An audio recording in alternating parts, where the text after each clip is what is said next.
Bank. So here at American Family Insurance, life's better when you're under a roof because when you feel totally supported and protected, any dream is possible. And that's why we created DreamBank. It's an inspirational community destination and virtual experience designed to help people pursue, achieve, and protect their dreams. And at DreamBank, there's something for every dreamer, from weekly events to immersive signature programs, special events, and on-demand content. Our free programming and resources are designed to bring you inspiration, motivation, and support no matter your interest. So you can go ahead and check out our upcoming virtual and in-person events at amfam.com/dreambank and reserve your spot today.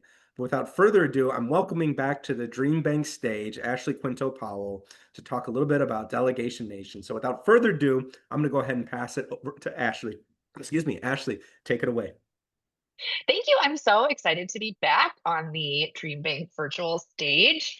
Thank you for having me. I see lots of folks from Wisconsin, lots of folks from all over. I love it. Hello to Memphis, Tennessee, and Jacksonville, Florida, and Clive, Iowa. You know, my mother was from Iowa, and it is still kind of my happy place. All right, I'm gonna um, I'm gonna take you through. Um, I'm going to take you through sort of who I am and what I'm all about, and how to build business growth without burnout. Um, so, right away, I'm Ashley Quinto Powell. This is the best picture ever taken of me. And so we should spend a little time on it. But if you're, I'm really, really active on LinkedIn. And so if we're not already connected on LinkedIn, I'm Ashley Quinto Powell there.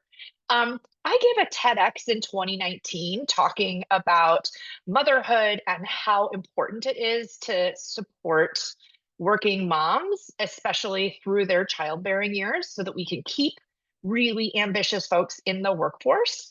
And then I wrote a book on it that came out in 2021 called Executive Motherhood: The Art of Having It All Without Doing It All. That's something I'm really, really passionate about, and I'm excited to share some of the techniques that I use.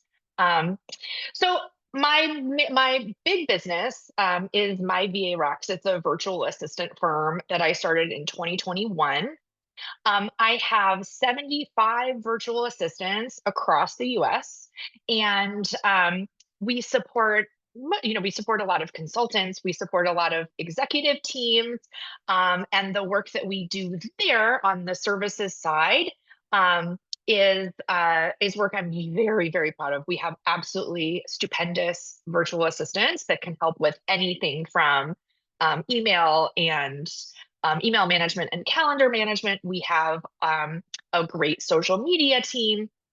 We also have, I'm really, really passionate about keeping women in the workforce. And part of the reason that I started this company is because, I had used virtual assistants myself. The 2 years before COVID, I went from my home in Madison down to Chicago. I was doing so much business there that I had a commuter apartment. It's about a 2.5 hour drive. And I felt like I was on top of my game career wise, but absolutely drowning in emails. So I hired my first VA just to read my emails to me as I was driving. And it was a huge change in the way that I felt. And then, you were there. 2020, 2021 was terrible. And we were putting so much on moms in particular to, keep going at their 40-hour-a-week job while also administering virtual school and making snacks 300 times a day. And we were seeing women leave the workforce in droves. And obviously, I want to keep women in the workforce, and I thought we could make them into VAs and have a really rewarding, flexible, totally remote career path for folks, and that we would find a hidden labor pool there, and that has absolutely been the secret sauce.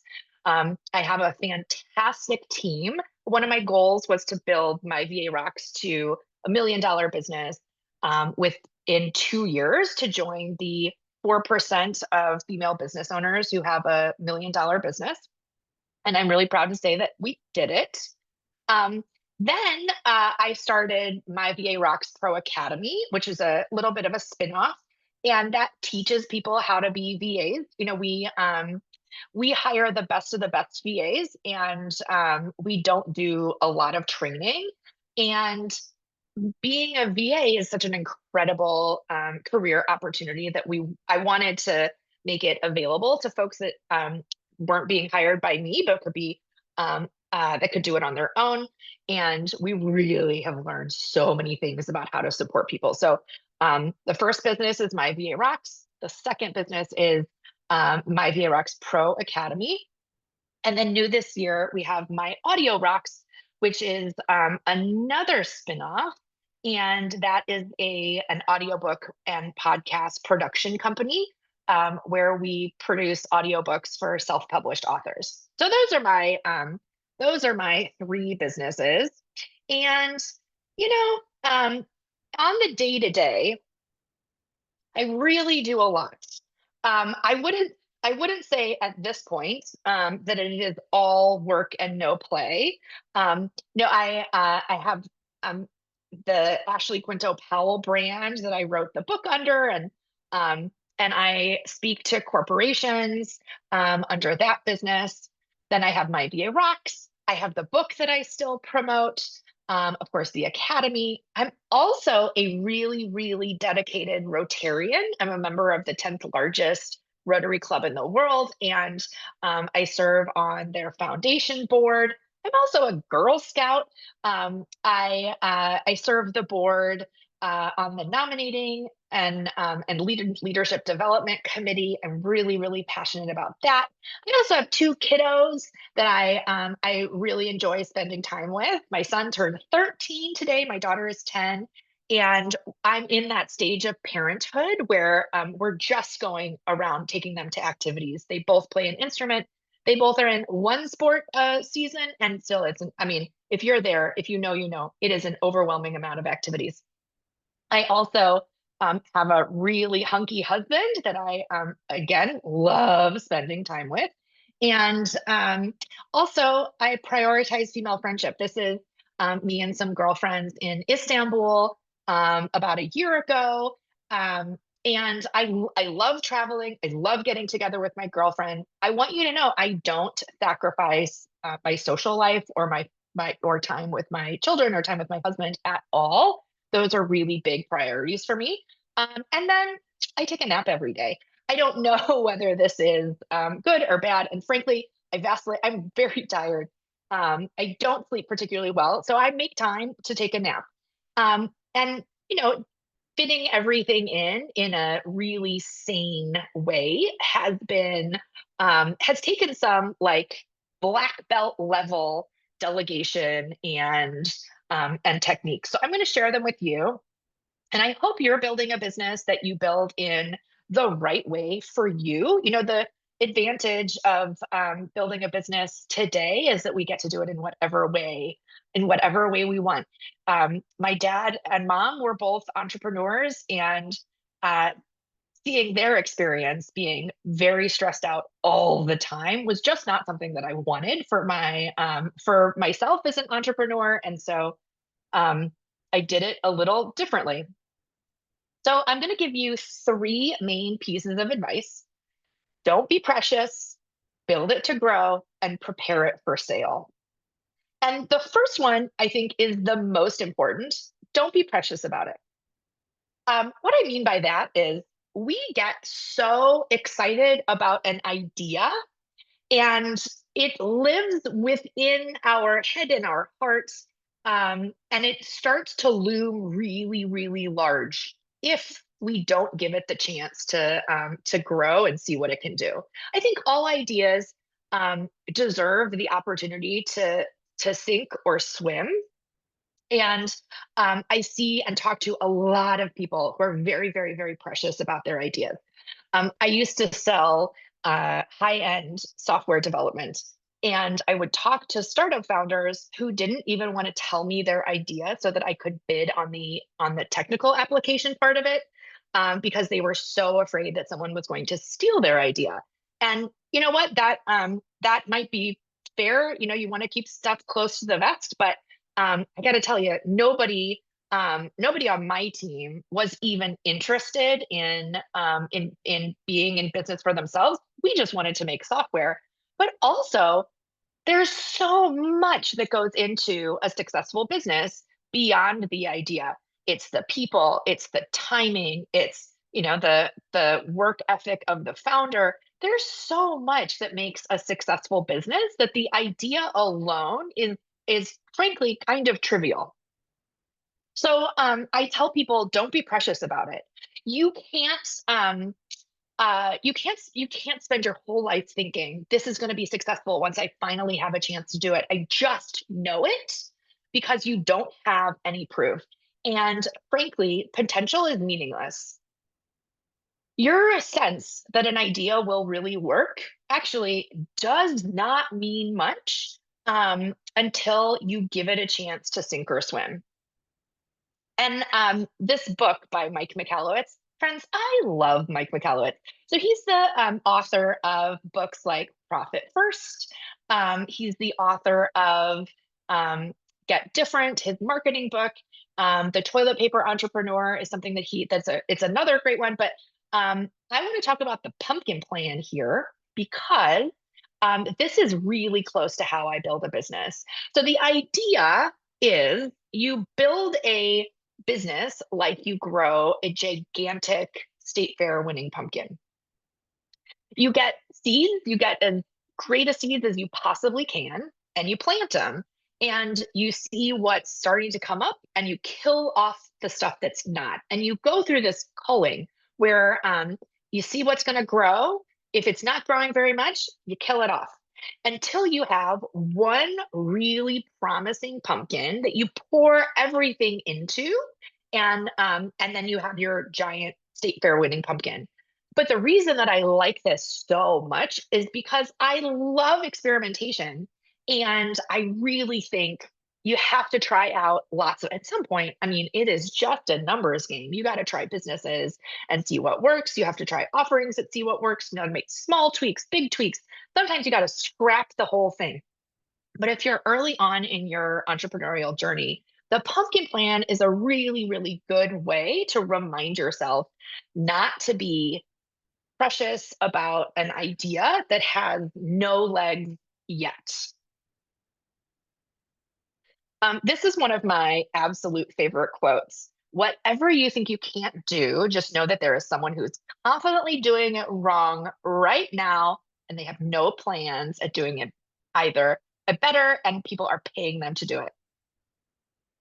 Friends, if this is the if this is the nudge you need to do that thing that you have been dreaming about, I promise taking a look at someone who is doing everything that you're dreaming about terribly is it's the right push. Because we don't need permission from anyone, and the idea doesn't have to be perfect. It doesn't have to be ready for prime time. It actually is an advantage if you do some design thinking and push ideas forward and just see if they are going to work. Now, you may have heard this quote: "If you build it, they will come." This is the worst business advice ever. It may be not bad advice if you're trying to attract ghost baseball players, but in terms of building a business, it will not. It will not come. You cannot build it and then see what happens. You really have to get feedback right away to see if something will work. And the process that I use regularly is ideate, validate, and modulate.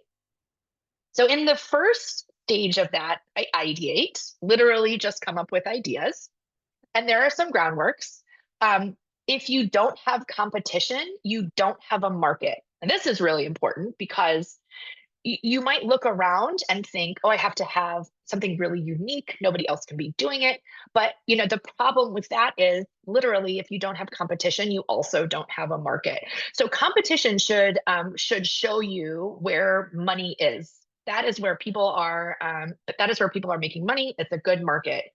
You, of course, don't want to go into a saturated market, but I would much rather go into a saturated market and take what market share I can than be a brand new concept that people have to really grow to adopt. And um, just keep this in mind. If you don't have a competition, you also don't have a market. You're always going to put your spin on things.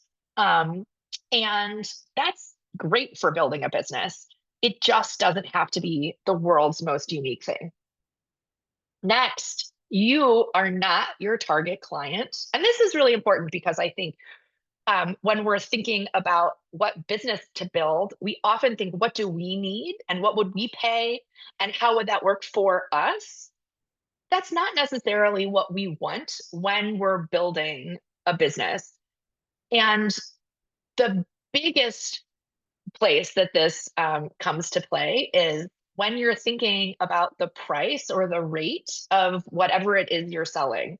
Um, I see a lot of folks who want a cheaper solution to something that exists, and that's fine. But there's this adage in software development and consulting that is you get fast, cheap, or good. Of those three, you only get two. So you have to pick which ones you want. It could be fast and good, cheap and good, but not fast. So don't focus on sort of what you would buy necessarily or what you need to exist in the market, but focus on where there is real need, not necessarily from you. And one of as you're thinking through which ideas are ready for prime time, I like to use this deathbed regret scale. This is actually something from my buddy Teddy Dale, and um, his theory is he has some ideas and he wants to see them. He wants to see them through, but you actually don't know what's going to happen, and you have to figure out on your deathbed: are you really going to regret are you going to regret not at least taking a stab at or trying a business? And in Teddy's example, he's a health tech nerd, and um, he wanted to see if he could get a really, really big community around tech and health tech in New York. And so he figured out that the smallest version of that would be a newsletter and a couple of meetups. And thankfully for him, um, he was able to sort of see what happened. And what happened was it didn't work. He didn't have people who were overwhelmingly excited about joining a health tech community, and that's great because he doesn't have to be on his deathbed thinking, I had the idea of the century, and I didn't even give it a go. Well, he did give it a go, and he figured out it was a good idea, but not the idea, and he can safely move on to the next one. So if you're really going to regret something on your deathbed, and I will remind you, people tend to regret what they didn't do rather than what they did.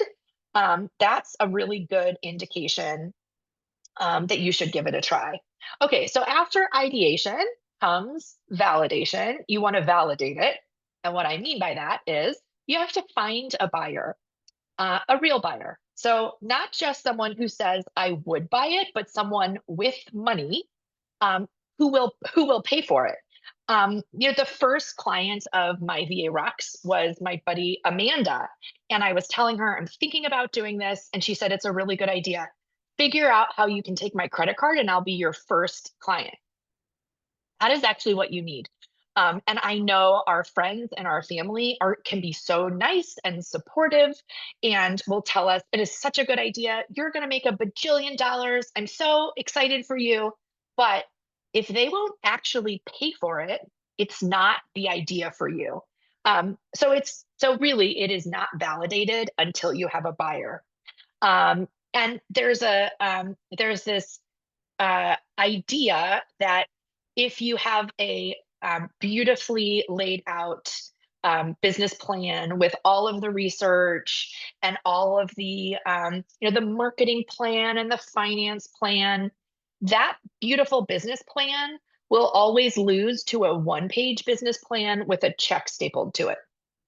So do not pass go until you collect $200 for your idea. All right, deal? That's the validation stage. And then the modulation stage is perfecting it. When I first started my VA Rocks, I had a totally different sense of what people would what people would want. And I started with an unlimited package for email management, thinking that we would have some people would use a little bit of it, some people would use a lot of it. Actually, as it turns out, no one wanted it.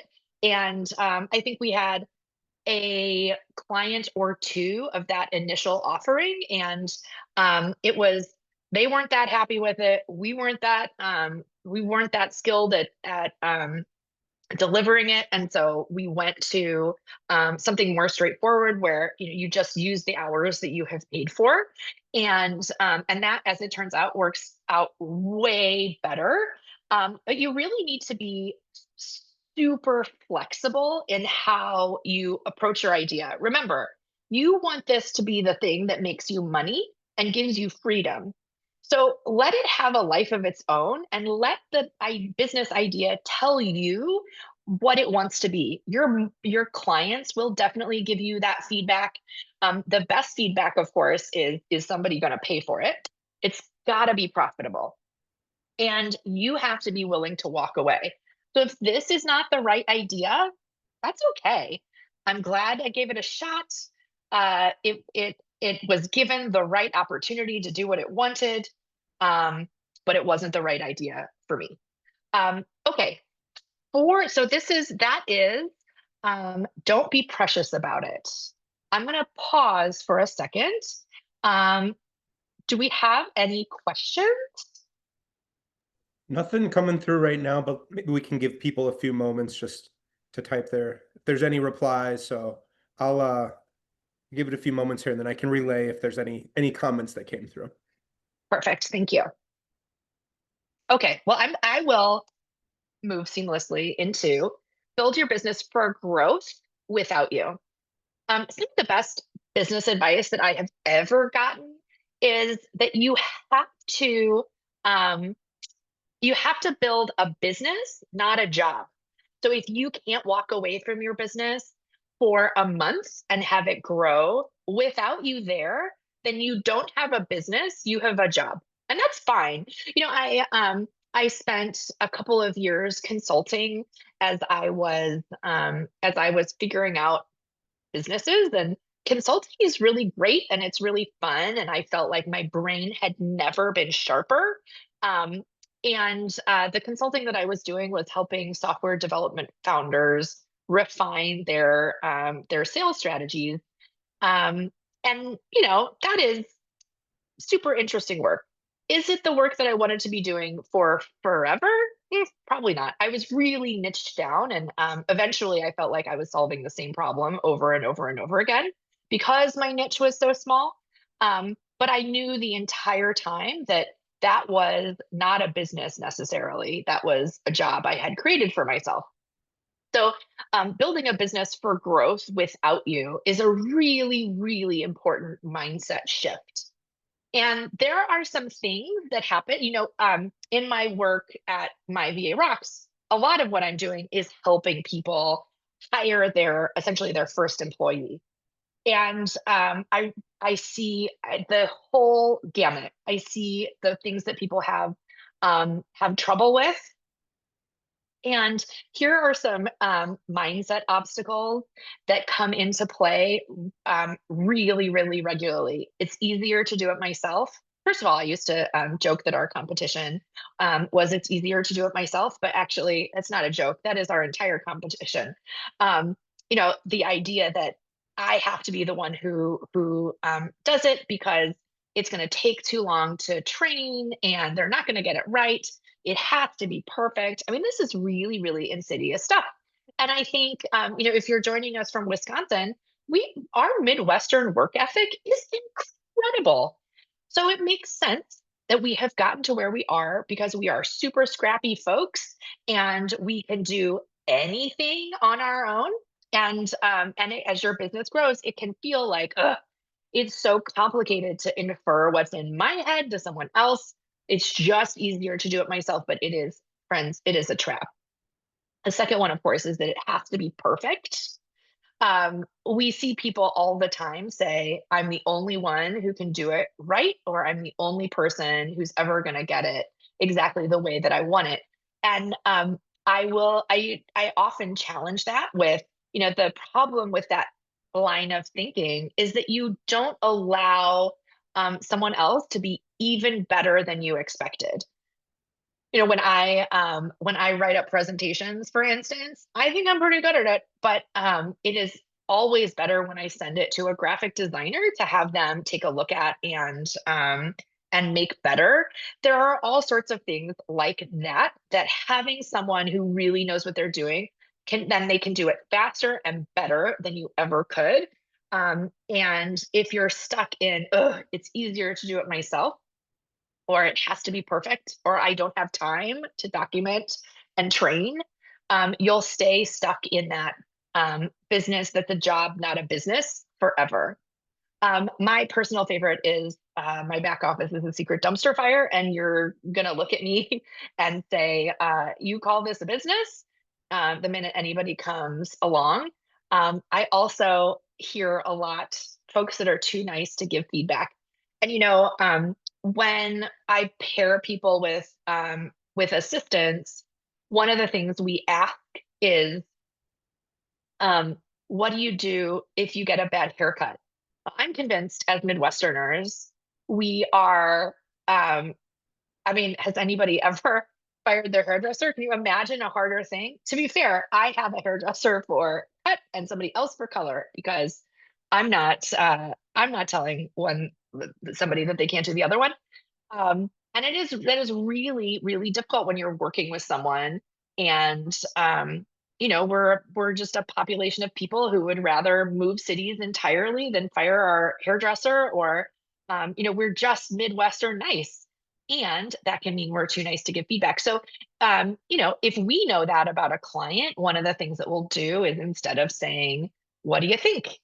Where every Midwesterner says it's great and then fixes it in the background, we say things like, um, this is my first draft. Give me 3 things you would have me change going forward.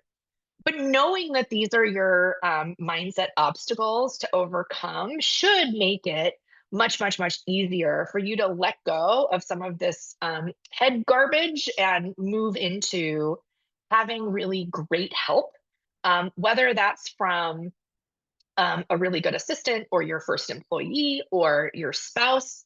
All of these are really, really difficult to overcome, but very, very worth it. Okay, so moving forward on hiring someone to be in your business with you, um, we think about all sorts of things when we're pairing people with an assistant. But the things that I think are the most important are listed here. Energy level. You and the people that you're working with on your business have to have an energy level match. You will never have a passion match where someone cares as deeply as you about your baby, but an energy level match just means, I go pretty fast, for instance, I'm up to a lot. And I don't need methodical on my team. Methodical is great, just not for my team because I sort of trample over people who are methodical. Tolerance for risk is another really, really important one. And usually, when I describe tolerance for risk and how it plays into hiring people to help you, it ends up being a revelation. And you might be able to see where you've had a mismatch in tolerance for risk before. But the best way to describe this is, if you have a low tolerance for risk and the person working with you says, okay, I've done the first little bit. What do you think? Okay, now I've done the second little bit. How does it look? Okay, now I've done the third little bit. How's it looking now? If your tolerance for risk is low, that feels really safe and nothing is out of control. And that's great. for low tolerance to risk people. But if your tolerance for risk is higher, you will go bananas because it feels like the person who's supposed to be helping you has no idea what they're supposed to do. And they keep checking in with you every 7 seconds. It is very frustrating.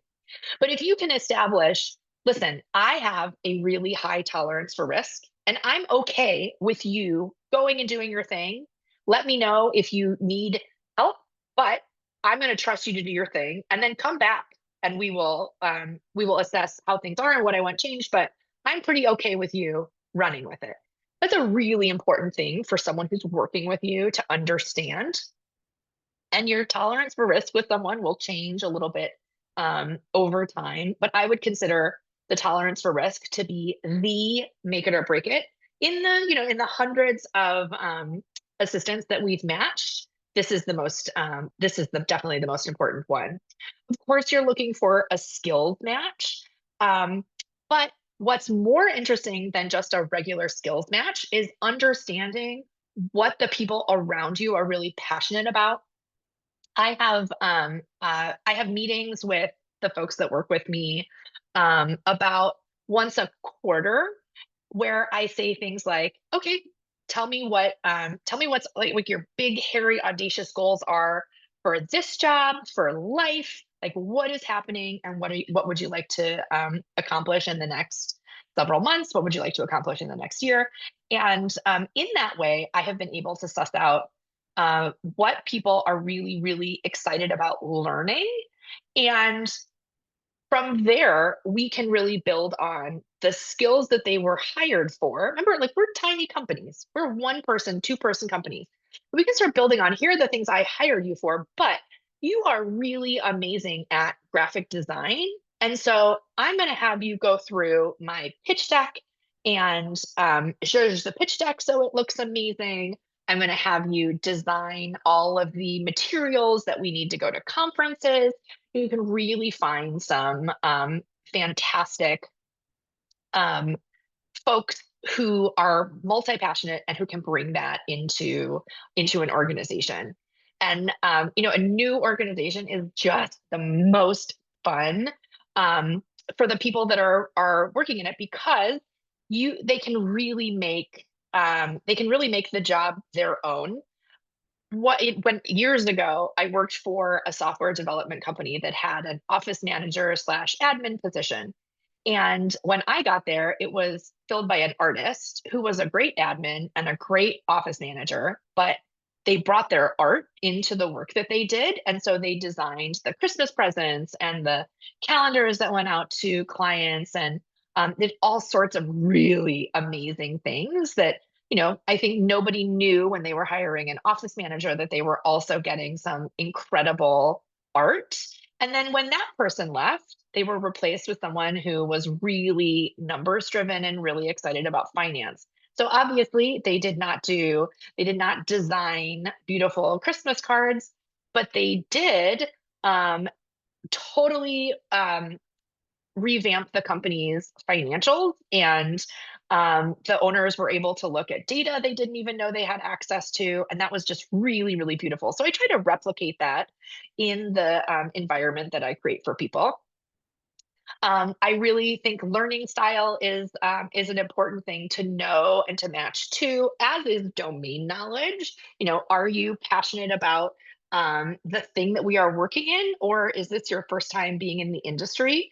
Somebody who at least understands the work that the sort of more narrow work that they're going to do for you in the context of the industry is really helpful, and something that you should dig into. Um, so I put sort of all of those things together into how we match clients. And the QR code here is actually for uh, a version of our um, client matchmaking assessment that doesn't go anywhere. So the results will only go to you. But this is how we assess clients, and there are like 36 different types of clients. I, in particular, am a visionary executive, high achieving, high performing with abundant energy. And sometimes were focused on absolutely the wrong things. In this case, a visionary executive, for instance, is at ease with a VA who can take their ideas and run with them, even if it means making occasional mistakes. So that may be interesting and helpful to you. I have had folks who take the end of that assessment and use it with whoever they're hiring. You certainly don't have to hire a virtual assistant, and you certainly don't have to hire someone from me for this to be very, very helpful. The way that I personally tend to delegate is to focus on literally where am I a bottleneck and what do I consistently neglect or forget to do. And this was a really, really important one for me because, I am no longer crucial to the day-to-day operations of any of the three businesses. I have a set of meetings. I would literally have running these companies down to a set of meetings on Thursday and being available for questions from the CEO. But the way that I started that from sort of being a one-armed paper hanger was to identify where I'm a bottleneck. The first place that I saw that I was a bottleneck, frankly, was in meeting with our VAs. When we were a little company, I met with everybody once a week for half an hour. By the time we had 30 people, that was 15 hours of meetings a week, and it was so I was so over it. And of course, I want to support everybody, but I was really in a situation where when someone canceled on me or didn't show, I was elated because I finally had a little time. So that's great. That's really good data. That was the first place that I brought someone in and said, I really need you to be a team lead and meet with the VAs and support them. And after that, I figured out that I was really causing my organization to slow down because of hiring. It took me a long time to get through resume review and scheduling interviews. Okay, so that's great. We made someone a recruiter and they did that for me and I did the interviews. And then at some point, I also got out of the interviews. So wherever you are a bottleneck or what you consistently neglect or forget to do, I think those are very, very good signs that your organization needs someone other than you to take that and drive it forward. Um, we use really regularly this um, delegation brainstorming technique um, called the 6 T's of delegation. And it's from a Jenny Blake article that she wrote for Harvard Business Review.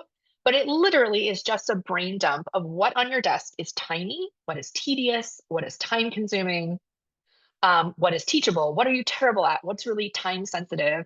And this can be a really, really helpful way to understand what are the first things that you can delegate right away. And most folks, from what I've seen, will hire someone to take calendar management, email management, or social media off their plate. Those just tend to be the three things that don't bring anyone joy. And having someone there to help you just is a huge, huge lift. And social media in particular, like we know we are supposed to do it, but unless you really love it, it is a slog. And you need to post so frequently to be effective. And if you hate it, you really hate a big portion of your workday. I want to introduce you to my orange living room. This was a lesson that was really, really hard to learn about giving things up. And I, so a little context, I worked in Chicago for the 2 years before COVID. And I started because I started going to Chicago to take my dream job, um, selling software services for a company that I was really familiar with, much bigger than the organization I was in. And we had I made this deal with my husband, who was already at home with our kids. I made this deal that I'm going to go do the thing. I need you to have the house. I need you to take the house and make it. I need you to run it. I can't. I can't be in both places. I can't run our house and be in Chicago.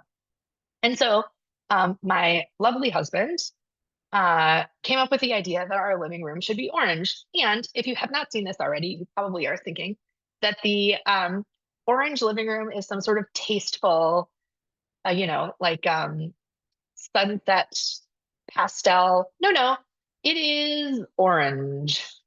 Very orange. It's not an accent wall. Literally, it was orange. Here's a slightly different picture of how orange it really was. And you know what? I actually loved it. But he needed to make the orange living room orange so that he had ownership of it in a way that was perfect for him. And if I had put my foot down and said, no, no, no, I'm not having an orange living room, I still live here, I wouldn't have been able to go to Chicago. I would have needed to stay and make sure that everything was done the exact way I wanted it done, even when I wasn't there. And I got to tell you, we a couple years later um, painted it back to its original Navajo white, and I was devastated. It was so boring, beige again, the worst. And truly, the orange living room really, really taught me some really good lessons about what I needed to be involved in and what I did not. And sort of handing over the running of our household to my husband was the thing that made my time in Chicago successful. Another thing to think about is that no matter where you are in your career, whether you're still working in corporate or you have built a business, the um, eventually you will be paid for strategy. But we started all of our careers being paid for execution. And we have this sense that our productivity is task based, that we're judging our own productivity by how many things on the to do list can you check off today. The problem is when you're a business owner, when you're a CEO, when you are really high up in an organization, it does not matter how many of those things you check off of your to do list. It only matters that you are driving the company forward, that you are the strategic arm of the company. But nobody really sits us down and says, hey, you get paid for strategy now, not for being amazing at email or amazing at finishing tiny tasks. So get into this mindset of making space for strategic thinking, because focusing on a miles long to do list and making sure you're getting each one done is diametrically opposed to strategic thinking, where you need to go on long walks and you need to talk to people and you need to. I think there's a set of business problems that can only be solved on a long bike ride. You need the time to do that. You need the time to read all the business books. I know we all have a stack of business books by our bed or by our desk that we are trying to get through. And guess what? You need to make the time to read the books, to have the conversations, to do the big thinking, because you are now paid for strategy, not execution. But I know that it is really, really hard, especially at first. I've collected some memes for you. So this one in particular, I think, is so funny and Midwestern. We've all absolutely been in a situation where we should just ask for help. It would be so much easier to ask for help, but instead we do the something 800 times more complicated, um, instead of just saying, "Hey, can you help out?" But it really is completely ridiculous to imagine that we are going to continue to do everything and have that be even reasonable. So here's this fake news that Henry Ford personally built the Model T because he didn't trust anyone else to do it right. Right? When we look at it that way, it is completely ludicrous. Um, of course, we know that everything that is big that we know of was built by a team and um, not just one man band. We know that all of this stuff looks ridiculous, and yet here we are trying to do this over and over and over again. Okay, that is it for growth. Build your business for growth without you. I'll pause. Andy, do we have any questions? No questions at this time. It looks like, oh, hang on. Tiffany has a question. Tiffany, let me go ahead and take you off mute. Go for it. Hello? Hello. Yes, my question is just a general question. Is there supposed to be another meeting at this at 12 p.m. today? Oh, I don't think so. I think just this event today. So Oh, because I was trying to get into this webinar, but I had a problem because I had two different times on this one, so I was gotcha, asleep. gotcha. Also, I'll shoot you a mailbox that some of my my team members might be able to assist you with. Thank you, Tiffany. also, Thank you. Okay. The next piece of advice is build your business to be a saleable asset. This one is a pretty wild one. And I have to tell you, I have no intention of actually selling any of my businesses. I just don't. I love them. They are my baby. I really purposefully did not go a high growth startup um, path and go after funding. My companies are entirely bootstrapped. 3 or 4 years in, I took out an SBA backed line of credit, but that is really that and my personal credit cards are the only financing I have ever had for anything, for any number of reasons. But I won't sell my businesses, but I do build them so that they are sellable. And the reason I do that is because if anything happens to me, I need my family to be able to say, oh no, Ashley is dead and gone. Let's get rid of this business so that we have an asset. Or my poor husband doesn't have to step in and try to run something. um, you know, Businesses, when someone passes away, businesses often just die. It's really, really difficult to sell a business. And so if you don't have it ready for sale and something happens to you, it will likely just fold. And your family really deserves to have an asset that will support them in the same way that it did while you were alive and kicking. So even though you're not going to sell it, and of course, even though you have many, many more wonderful years, you still want to build your business to be a sellable asset. And part of those checks and balances are things like making sure that all the processes are documented, making sure that your team has succession plans. Everybody on my executive team understands what their next step will be in the organization and who will take their current place. Because everybody is always, one of our values is lifting as you rise. But building this business to be a saleable asset is definitely the most important thing that you can do for setting yourself up for a long-term success. This means also if you are hospitalized, if you need to make a critical hire right away, that you have everything that you need, that your business is really buttoned up, that nothing is living in your head, and that's the only place to find it. In July, I promoted our VP of operations into the CEO spot. So I was the first CEO, and she took over my space. And I got to tell you, she's amazing at it. She is so much better than I was, and she's laser focused.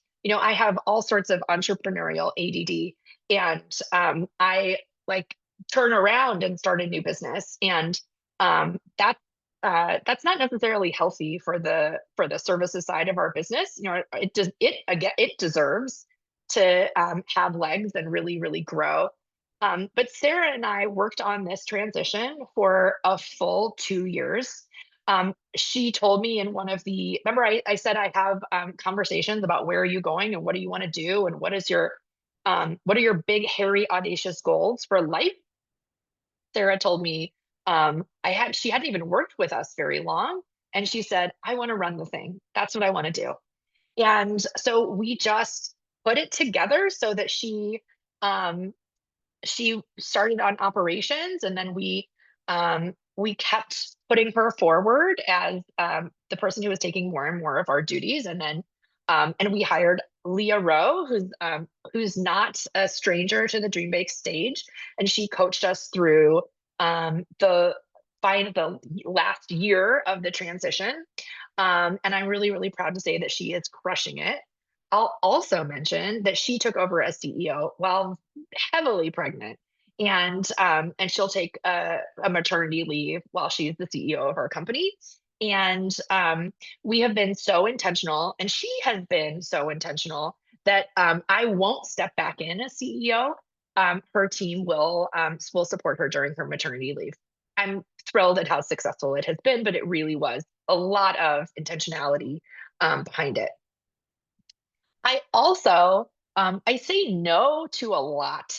Um, I say no to a lot of little things, and in particular, um, it's the stuff that will really bog me down, uh, and that really is an important one. I think we tell really ambitious people that that they need to learn to say no, and it's really diminishing, except that we should absolutely be saying no to small things because we want to be available for really big things. Starting the next business, spending time with our family, um, getting to spend an incredible amount of time with a spouse. That is really amazing stuff. I have to so I these days we've fully made the CEO transition, and I work on those three businesses 1 day a week, and the rest of the time I'm spending time with my kids. I'm sharing knowledge like this. I'm writing another book. I craft all the time. And again, I still take a nap a day. But you do really need to be shrewd about what you're saying yes to, and making sure that the stuff you are saying yes to is the really big stuff, the big, hairy, audacious goal stuff. I also think a lot about how at home and at work, I try not to ask for help because we're supposed to be a team in both places, right? We're supposed to be a team at work and at home. And if I ask for help, it implies that I was supposed to be doing the entire thing. And you're being so kind that you're stepping in to help me with this job. But actually, if we're a team, it is everyone's responsibility to do the thing. So I often, instead of asking for help, will thank someone for pulling their weight instead. I also think it's really important to take incredibly good care of yourself. And, you know, business ownership comes with all sorts of wild things no one expected. Um, and it all needs mindset shift, and um, it all needs time to process. And, if your business is growing really rapidly, one of the books that someone will inevitably recommend is The Big Leap, which talks through how how difficult it is to reassess your self perception, and to reassess where you are in the world and with your family. I mean, success comes with homework too, as much as failure does. So, practicing self care and having time to practice self care that will make you grittier and more joyful is really, really important. Okay, so in conclusion, my three big pieces of advice are: don't be precious. Don't be precious about your idea. Don't be precious about your business. Build your business to grow without you, and then prepare it for sale so that you can walk away, even if you never sell. Um, this is um, me blowing you a kiss from being on a sidecar tour in Morocco. That is it for me. Does anyone have any questions? Thank you so much for that, Ashley. We'll give it a few moments here as folks can go ahead and type their questions here. This one came up a couple times, but will the recording of this be sent out to participants? Yes. The recording will be shared with you to the email address in which you used to register for this event. So keep an eye out for that. Some nice praise coming in. Fantastic advice. Thank you so much. And I agree. So many great little nuggets and insights and wisdoms there. Again, some more praise coming in. Thank you. This has been awesome. Ashley, as people go ahead and type the remaining questions, here at DreamBank, we are a community that is built up of fellows fearless dreamers. What's one piece of advice you have for someone who's actively pursuing a dream right now? Oh my goodness. That's a huge question. We know the Dream Bank is such a good place to brainstorm and be with your dreams. I would say I would reiterate, don't be precious about it. Your dream cannot live in the actual clouds. They need to be given a chance to breathe and to exist and to really fly. And frankly, you deserve that as well. And so keeping it inside doesn't do anyone any good. The world needs your genius in the world. I love it. I love it. Ashley, that looks like all the questions that have come through at this time. So we'll go ahead and conclude from there. Thank you all for taking time out of your day to join us. Thank you, Ashley, for putting together such a wonderful presentation. With that being said, we will go ahead and cap it there, and we will see you all next time. Take care. Thanks, friends.